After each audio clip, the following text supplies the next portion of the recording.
पुष्पेन जी के पास चलते हैं क्योंकि पश्चिमी उत्तर प्रदेश का काफी जिक्र हो चुका है। पुष्पेन जी, हम लोग जब बात किया करते थे चुनावों से पहले, वोटिंग से पहले, कि भाई पश्चिम उत्तर प्रदेश में तो गठबंधन काम कर रहा है, और अब ये कहा जा रहा है कि नहीं भाई, गठबंधन ने काम नहीं किया, जाटों ने बीजेपी को वोट दिया। लेकिन फिर भी ऐसी बात भी नहीं है। अगर मैं सीटों की बात करूं तो चाहे वो थाना भवन हो, चाहे वो शामली हो, बुढ़ाना हो, चरथावल हो, पुरकाजी हो, सिवाल खास हो, सरधना हो, संगीत सोम जैसा बड़ा नाम, तो कई सीटों पर जो है वो आरएलडी ने 8 सीटें निकाली ही हैं, और कई जगहों पर उनके मंत्री तक हारे हैं बीजेपी के। तो ऐसी सूरत में, लेकिन फिर भी बीजेपी जो है वो काफी वहां पर अपना फेस सेविंग में कामयाब हुई है। जो अंदाजे लगाए जा रहे थे वो तो कम से कम उनके आसपास भी नहीं पहुंच पाया गठबंधन का प्रदर्शन। तो आपको क्या लगता है कि अब इस नए मंत्रिमंडल में पश्चिमी उत्तर प्रदेश के कौन से चेहरों को अहमियत मिल सकती है? सबको नमस्कार। पहले तो मैंने इतने सुलझे हुए विचार सुने। भाई कुमार ने बताया हाईकोर्ट का, हेमंत जी ने अपनी बात रखी, और ब्रजेश जी ने तो मुझे लगता है कि पूरा यूपी, जिसे कहते हैं ना, खून डाला था, कोई कोना इन्होंने छोड़ा नहीं था। आप लोगों की सुलझी बातों के बाद सबसे पहले एक बात मन में आती है कुमार अभिषेक जी और नीरज जी, कि बहुत सारे सरप्राइजेस होंगे जो अमित शाह आ रहे हैं, और जो इनका तरीका है। आप याद करिए, जैसे आप लोगों ने भी जिक्र किया, 2017 से पहले जब चुनाव हुआ उसके बाद कोई सोच नहीं रहा था कि योगी जी मुख्यमंत्री बनेंगे। It was a surprise. Haryana में खट्टर साहब वाज ए सरप्राइज। फिर जिस तरह से उन्होंने उत्तराखंड में किया, Raghubar Das was a surprise. तो ये सरप्राइज देने की उनकी जो कला है और जो गुण है वो उनका नेचुरल है, मतलब इससे, और वो इसे करेंगे। और अमित शाह का यहाँ आना, जैसा हेमंत जी ने भी कहा, ब्रजेश जी ने भी कहा, क्योंकि ये अगर दिल्ली की नज़र से या मोदी जी की नज़र से देखें तो लड़ाई महत्वपूर्ण जरूर थी उत्तर प्रदेश के चुनाव की, पर उनका जो फोकस है या जो उनका टारगेट है वो निश्चित तौर पे लोकसभा चुनाव है। और वो 2 महीने बाद नहीं, उन्होंने काम शुरू कर दिया। मोदी जी स्वयं गुजरात चले गए तो अमित शाह खाली थोड़ी बैठेंगे, वो यहाँ पर आ गए और पूरी रणनीति से बनाएंगे। और देखिएगा, इसमें बहुत सारे चौंकाने वाले नाम होंगे। जहां तक बात आप लोगों ने करी असीम अरुण जी की, मैं भी मानता हूं और सब मानते हैं कि उनको कोई ना कोई महत्वपूर्ण जिम्मेदारी दी जाएगी। बेबी रानी मौर्य जी का नाम अब नहीं, जब उत्तराखंड से उनको राज्यपाल से हटाया गया तभी से एकदम सब चौंकने लगे और बहुत सी बातें होने लगी। संघ के खेमे से भी बहुत जगह से आने लगा। उधर चन्नी को कांग्रेस ने पंजाब में मुख्यमंत्री बनाया था, तो सोचा गया कि भाई एक अगर दलित महिला को एक बड़ी जिम्मेदारी यहाँ दी जाएगी तो आगे चल के बसपा का भी जो विरासत है मायावती की, शायद उसको और भी खींच लिया जाए। इन चुनावों ने साबित भी किया कि वहां पर सेंध लगी है। तो इसमें बहुत सारे चौंकाने वाले नाम होंगे। अब अगर हम सिर्फ पश्चिम की बात करते हैं तो जो कल से यहाँ पे चर्चाएं चल रही हैं उसमें संजीव बालियान का नाम आ रहा है कि संजीव बालियान जो केंद्र में इस समय राज्य मंत्री भी हैं और सांसद रहे हैं, कि उनको एक जाट नेता के रूप में उभारा जाए बीजेपी के और उनको कोई महत्वपूर्ण स्थान दिया जाए। मैं नहीं जानता कि ये होगा, लेकिन जैसे मैंने पहले ही अपने बात में कहा कि इसमें बहुत सारे सरप्राइजेज होंगे, तो संजीव बालियान उसमें हो सकते हैं। योगेश धामा बागपत से दोबारा जीते, उन्होंने नवाब कौकब हमीद के बेटे को हराया है, पर संजीव बालियान के नाम के आगे वो नाम बहुत छोटा लगता है। और अगर ब्राह्मणों की बात करें तो देखिए, सुनील शर्मा ने साहिबाबाद में रिकॉर्ड मतों से दूसरी जीत हासिल करी। पंकज सिंह ने नोएडा में दोबारा इतने मतों से हासिल करी। अगर परिवार वाली बात को छोड़ दें तो पंकज सिंह राजनाथ सिंह जी के बेटे भी तो दावेदार हैं, वो दावेदार हैं, सुनील शर्मा दावेदार है ब्राह्मणों में। लेकिन उनका फोकस क्या रहेगा, जैसा अभी बोला था, शायद ब्रजेश जी बोले थे, जाट और गुजर मिले तो हैं, वोट मिला है जाट और गुजरों का बीजेपी को, लेकिन जिस तरह से मिलना चाहिए या लोग ये कहने लगे कि साहब ये बिरादरी उनके साथ रहती है, ऐसा माहौल नहीं बना है। तो इस माहौल को बनाने के लिए उन्हें गुजरों में भी कुछ बड़े नेता खड़े करने हैं और जाटों में भी ऐसा नेता खड़ा करना है जो एक समानांतर एक संगठन खड़ा करे और जाटों को एकजुट करे और जाटों का नेता माना भी जाए। बात ये नहीं कि आप बना दें, उसकी स्वीकार्यता भी होनी चाहिए। तो सबसे बड़ा फोकस उनका इसी पे रहेगा। और जो ओबीसी में चाहे वो गुजर हों, थोड़ी सी और जातियां हैं वो पूर्वांचल से रहेंगी। यहाँ से अगर हम बात करेंगे नॉन यादव ओबीसी की, तो उसमें जाट और गुजर आएंगे। और मुझे लगता है कि उन्होंने नाम कुछ तय कर लिए होंगे, कुछ मंथन के बाद तय कर लिए जाएंगे, पर प्रतिनिधित्व अच्छा रहेगा। मुरादाबाद से भूपेंद्र चौधरी आते हैं, उनका नाम, संजीव बालियान का नाम चर्चाओं में है। और अगर हम मेरठ की खास की बात करने लगे तो यहाँ से अमित अग्रवाल तीसरी बार विधायक बने, 2 बार विधायक रह चुके हैं, पर उनका ड्रॉबैक ये था कि वो एक बार सपा में जा चुके हैं और उनकी निष्ठा और सारा कुछ जो है वो नरेश अग्रवाल जी के साथ, चूंकि वो उनके निकट संबंधी हैं, रिश्तेदार हैं, इसलिए एक कहीं ना कहीं दाग लगता है। लेकिन वो दाग भी खत्म हो गया क्योंकि उन्हें टिकट मिल गया। अगर वही ब्लैक लिस्टेड रहते तो शायद उन्हें टिकट ना मिलता। दिनेश खटीक यहाँ से ऑलरेडी जल शक्ति मंत्री हैं। कपिल अग्रवाल कौशल विकास देख रहे थे और वो बड़े ऐसे हालात में मुजफ्फरनगर से जीते हैं, तो उनका मंत्रिमंडल से हटना मैं नहीं मानता होगा। और ओबीसी में अगर हम दूसरी बात करते हैं तो फिर दिनेश खटीक आते हैं, जो हस्तिनापुर से विधायक दोबारा चुने गए हैं।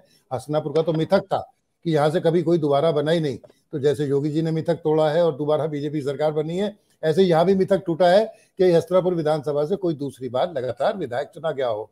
तो मुझे लगता है सारे नाम ऐसे हैं जो जरूर होंगे। लेकिन इसके बाद भी एक बात कहना चाहता हूं कि इसमें कुछ सरप्राइजेस होंगे, कुछ चौंकाने वाले होंगे नाम, जिनको शायद आप और हम अभी उस कैनवस पे देख नहीं पा रहे हैं। ये धीरे धीरे नाम और खुलेंगे जब हमारी और चर्चा होती रहेंगी। अभी दिन है, होली के बाद होना है, अभी होलाष्टक लगा है, अभी सिर्फ चर्चाएं होंगी, होगा कुछ नहीं, और नाम सामने आते रहेंगे, हम चर्चा करेंगे। ये मेरा अनुमान है। बिल्कुल। मतलब दिल्ली लुटियन दिल्ली में मजाक में कहा जाता है कि मोदी जी को मजा आता है मीडिया को सरप्राइज करने में, तो हम अंदाजे जो भी लगाते रहे तो सरप्राइज तो होना ही है। हाँ जी, ब्रजेश जी बताइए। मैं एक बात ये बता रहा था, मैं भी सुन रहा था, कई बड़ी जबरदस्त चर्चा है बालियान जी की कि वो उत्तर प्रदेश मंत्रिमंडल में शामिल हो सकते हैं और एक ताकतवर मंत्री रूप में। लेकिन यदि ये होता है तो आप समझ लीजिए संकेत बहुत बड़े हैं। यदि चूंकि बीजेपी उसी रिस्क पर वो सीट मुजफ्फरनगर खाली करेगी जब उसे और भी बड़े जाट नेता को वो सीट देनी होगी। इसलिए यदि ये होता है तो समझ लीजिए समीकरण बदल रहे हैं पश्चिम उत्तर प्रदेश के, और गठबंधन बदल रहा है पश्चिम उत्तर प्रदेश का। तो देखिए दर्शक जो है हमारे वो लगातार सॉरी नीरज, मैं एक बात और कहना चाहता हूँ। जो अभिषेक जी ने कहा था शुरू में कि 2 नहीं, 3 नहीं, 4 उप मुख्यमंत्री क्यों नहीं हो सकते, और इसको हेमंत जी ने थोड़ा सा नकारा था। हेमंत जी गुस्ताखी माफ, लेकिन मैं कहना चाहूंगा कि यहाँ पे बहुत सारे सरप्राइजेस होंगे, यू कैन नॉट इमेजिन। और जो सेना की रणनीति होती है वो एक छोटे इलाके को कब्जे में करते हैं, फिर कंट्रोल करते हैं, उसे डिवाइड करते हैं। और अमित शाह किसी सैन्य रणनीतिकार से कम नहीं है।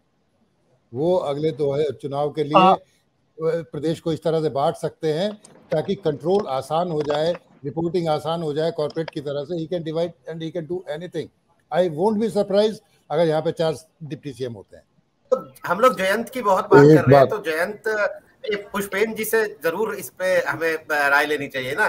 पुष्पेंद्र जी, क्या आपको क्या लगता है कि जयंत पर अब बीजेपी डोरे डालेगी और जयंत बीजेपी की तरफ अपना हाथ बढ़ा सकते हैं क्या? बड़ा इसे यक्ष प्रश्न ना कह के कुछ और कह देता हूँ। हालांकि राजनीति में सब कुछ संभव है, और इसका इशारा जैसे हिमांशु जी ने भी कहा था कि जब अमित शाह के यहाँ पे जब मीटिंग हुई और ये कहा गया कि आदमी सही है पर गलत जगह पे है, तो देखिए कोशिशें जारी रहेंगी और राजनीति में कुछ भी संभव है। पर आज की तारीख में ऐसा लगता नहीं है। अगर हम जयंत खेमे की बात करें, 1-2 बातें और करना चाहूँगा इस वार्ता में। हालांकि बड़ा मज़ा आया, बहुत अच्छी बातचीत हुई, हम लोगों ने खुद सवाल उठाए, फिर उसके खुद जवाब भी ढूंढे। तो एक चीज़ याद दिलाना चाह रहा था कि अभी एमएलसी के जो निकाय वाले चुनाव हैं वो आने जा रहे हैं। हो सकता है हमारे कुछ सरप्राइजेज जो हम जिक्र कर रहे हैं उनमें से 1-2 का खुलासा तो यहीं पर हो जाए। जब उनमें कोई नाम आएंगे तो हमें पता चलेगा। जैसे कि पश्चिमी यूपी में बीजेपी को संगीत सोम जैसा फायर ब्रांड लीडर भी चाहिए, सुरेश राणा जैसा कोई ठाकुर नेता भी चाहिए, पर नहीं है, वो हार गए। तो क्या किया जाए, दोनों ठाकुर तय हार गए। अब गुजरों में अगर देखा जाए तो लोहनी से निर्गुजर आते हैं, लेकिन वो बोलते बहुत हैं, उनसे डरते हैं। मेरठ से डॉक्टर सोमेन तोमर दूसरी बार जीते हैं दक्षिण से, पर वो लगता है कि मैच्योर, हालांकि उन पर अनुराग ठाकुर का हाथ है, अगर उनकी कहीं चलती होगी तो वो कुछ कराएंगे।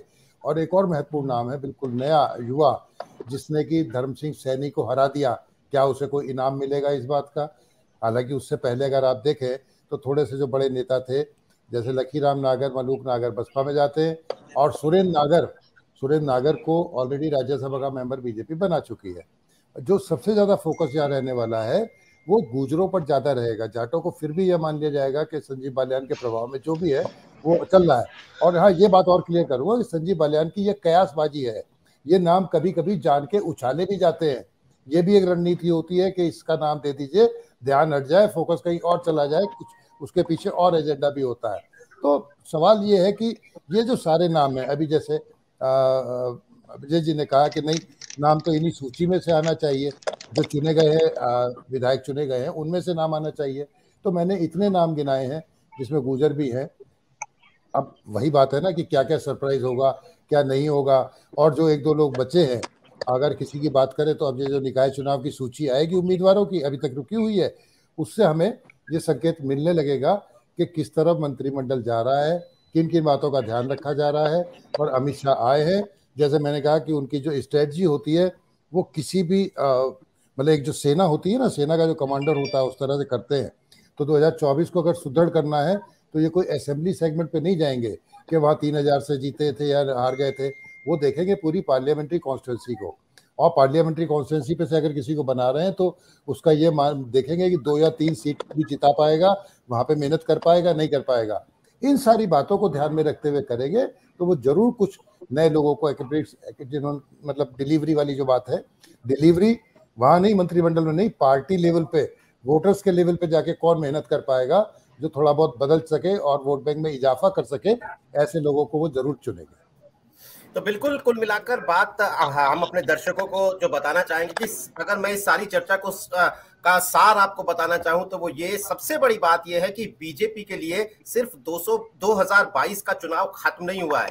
बीजेपी के लिए दरअसल 2024 के चुनाव की तैयारियां शुरू हो गई हैं और योगी का जो मंत्रिमंडल है वो इसी आईने से उसे देखना चाहिए कि 2024 के नजरिए से ही इस मंत्रिमंडल का गठन होगा। अब जब जातीय समीकरण हो, चाहे वो किस इलाके को क्या प्रेफरेंस देनी है, किस जाति को क्या प्रेफरेंस देनी है, वो सब बातें अपनी जगह है। लेकिन अगला चुनाव, बीजेपी की सबसे बड़ी जो खास बात उनके विरोधी भी मानते हैं वो यही है कि वो एक जीत के बाद बैठती नहीं है, सांस नहीं लेती है, वो उस जीत को एंजॉय भी नहीं करती है। ये पार्टी एक जीत के बाद अगले चुनावों में जीत कैसे हो इसकी तैयारियों में लग जाती है। तो अमित शाह जो है वो पर्यवेक्षक के तौर पर अब लखनऊ जाएंगे।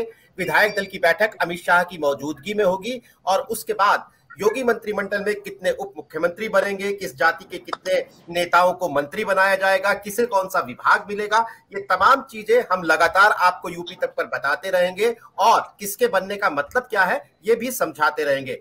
आज के कार्यक्रम में शामिल हुए हमारे तमाम मेहमान हेमंत तिवारी जी, ब्रजेश शुक्ला जी, पुष्पेंद्र शर्मा जी, सबका बहुत बहुत शुक्रिया। हिमांशु, आपका बहुत बहुत शुक्रिया दिल्ली से जुड़ने के लिए, और कुमार अभिषेक लखनऊ से जानकारी देने के लिए आपका बहुत बहुत शुक्रिया। तमाम दर्शकों का बहुत बहुत आभार। नमस्कार। Thank you Neeraj. धन्यवाद।